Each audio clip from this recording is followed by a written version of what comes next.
From the Telegraph, Gazan students allowed to bring their families to Britain. Students said they could not take up scholarships unless they were allowed to come with all their relatives.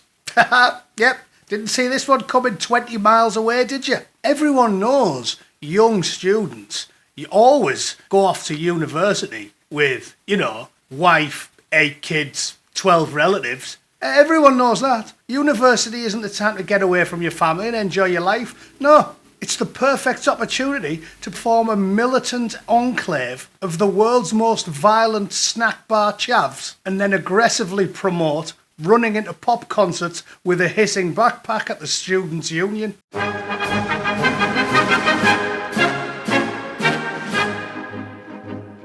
Right then, in a move that'll surprise absolutely nobody, gigantic packs of ravening Palestinians will soon be prowling the campuses up and down the UK. And also, the council estates and all the towns and villages where poor people live, because heaven forbid the Prime Minister and Rachel Reeves... She's a spastic. ...have to live anywhere near these people. Gazan students coming to Britain will be allowed to bring their families in a reversal of government policy. They took up places at universities in September under special arrangements agreed by the Home Office. But some said they wouldn't be able to take up the scholarships because it would mean leaving their children behind in the war-torn strip. Most international students were banned from bringing dependents to Britain as part of a crackdown on immigration by Rishi Sunak. And Labour previously said it had no plans to lift the ban. Yeah, until they actually got into power.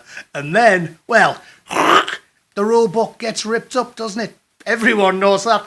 Manifestos and pledges by British politicians are about as worthless as French marriage vows. And you know how they go. A vow of fidelity on Tuesday and then conquer deep in your mistress on Wednesday. The government has now said it will support the evacuation of dependents on a case-by-case basis, with dependents needing to meet certain conditions, including proving they can cover their living costs. These are the poorest people in the Arabic world, and they're not exactly the most wealthy people in the world, are they? Your average Gazan father makes Mick Philpott look like a bastion of fatherly tenderness. These people are absolute scrubbers. They're getting their university education paid for fully by taxpayers, hence the term scholarship buried in the story. They're not paying university fees, are they? They haven't got any money. So the conditions are going to be, are they poor and brown? And let me tell you, there's not many people on the Gaza Strip who don't meet that criteria. So guess what? They're all coming over. And their extended families. Don't have to be wives or kids. Old Uncle Mustafa, the one-legged, one-eyed hill tribesman who lost an eye fighting the Soviets in the 1970s. He's coming over as well, yeah. He's going to take Abu Hamza's spot as the local hate preacher. There is no cap on the number of children, but the students will have to show they can support them financially. Yeah, they can show that very easily. They tell the government that they're paying all their bills and buying all their clothes and food for them, and the government goes, oh yeah, we are paying for everything. Not a problem then. Students coming from Gaza to the UK have suffered an appalling ordeal after 2 years of conflict. Yeah, conflict caused by them, and they supported it. All these students were in the streets cheering, crying tears of joy and adulation for the paragliders that swooped down into a music festival and violently bummed women until their eyeballs bled. These are the people we're inviting in. Literally the worst humans on planet Earth. And don't just take my word for it. Have you seen children's TV over in the Gaza Strip? I've shown you lot Nahul the Bee before, haven't I? صديقي ايه طيب على العموم يا روان انا بقول له يمسك حجر ولما يجي اليهود عنده يمسكوه وبوم طبعا الجيران اليهوديين عادي يطبش عليهم لو كانوا يهود يعني جيرانه او صهاينه عادي. طيب وبطخ اليهود صح؟ انت بدك تصيري زيه؟ ان شاء الله لما تكبري. لما طخ اليهود كلهم؟ طيب. Well, here's a clip of the bloke that replaced him, Farfua, or as I like to call him, mass murdering Mickey Mouse.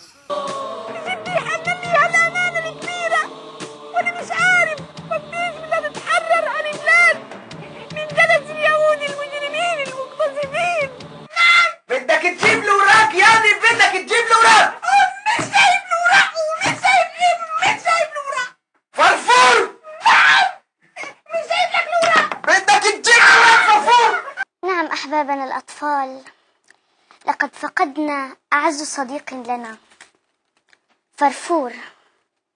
لقد استشهد فرفور وهو يدافع عن أرضه، يدافع عن أرض آبائه وأجداده. استشهد على أيدي المجرمين القتلة. Yeah, there you go. And you wonder why you've got a nation of chavs. And this isn't news to people that pay attention. I'm sure you all remember Black September. Jordan hosted around 600,000 Palestinian refugees in the late 60s, many in camps near the Israeli border. And after the Six-Day War in 1967, they started using Jordan as a base for cross-border attacks on Israel, establishing checkpoints, extorting and beating the locals, defying the Jordanians, and basically creating a parallel society. This ended up with the Jordanian army having to launch a crackdown, and they had a full-scale 10-day civil war that killed about 25,000 people, and then they threw them all out. And then after they threw them out, a few 100,000 of them moved to southern Lebanon, and they launched raids into Israel from there, which got a load of Lebanese civilians killed. Again, a state within a state, so it caused another civil war, pitting pro-Palestinian Islamo-leftist militias against Christian factions opposed to the presence in Lebanon, which led to the Tel al-Zatar massacre in 1976 and the 1982 Israeli invasion, and wreaked havoc upon a formerly stable country. It even happened in Kuwait. Hundreds of thousands of them moved there, mainly with Egyptian travel documents because the Egyptians wanted shot of them, and then they all started supporting Saddam Hussein as soon as it kicked off with him. So the Kuwaiti military, as well as fighting the Iraqis,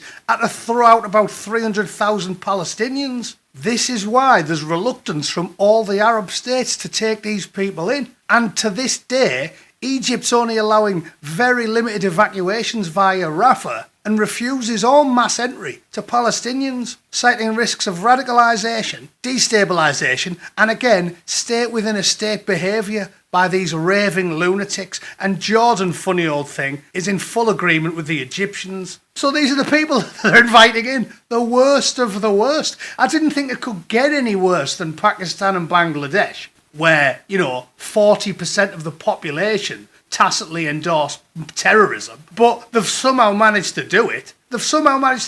I'd rather have 20,000 Puma trackies than 10,000 Gazans. That's how bad it's got. So again, batten down the hatches, ladies and gentlemen. You're in serious bother.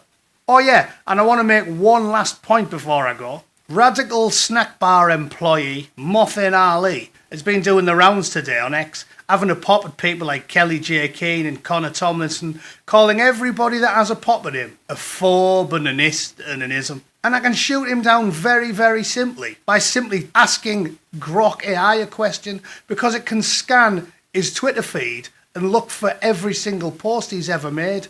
And what, pray tell, does it tell us? Well, it tells us that Mothin Ali is just another lying cult member, and every single post he's ever typed out is a lie or an obfuscation. Grok said that after extensive searches of Mothin Ali's ex-posts and public statements reveal 0 instances where he condemned Puma tracky diddler gangs targeting British girls. Rather, he reported a fellow councillor's mention of diddler gangs during a meeting as racial harassment and a dog whistle, prompting a police complaint. This pattern prioritises deflecting criticism over addressing the victim's plight. Of course it does.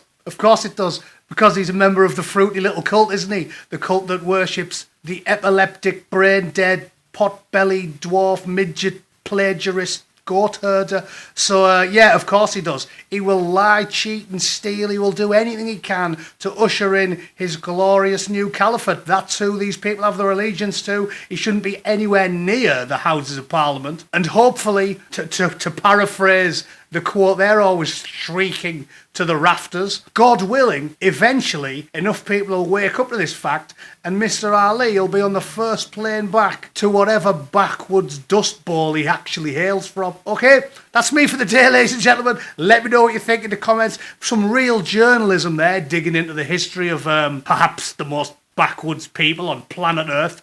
And they're the ones the Lefty Alliance is proudly supporting. You couldn't make it up, could you? They make LGBTQ for Palestine look sensible. Yeah. If you disagree, as always, let me know in the comments, because I like pointing and laughing at the imbeciles that type pure gibberish underneath some of my videos. If you can't think of a comment, again, if you're a lefty and you can't think of anything to say, just put a rat in a shoebox, upend it on your keyboard. It'll type a way more coherent response than anything your brain can muster. All right? Thanks for tuning in. See you all tomorrow. Toodle pip. Cheers.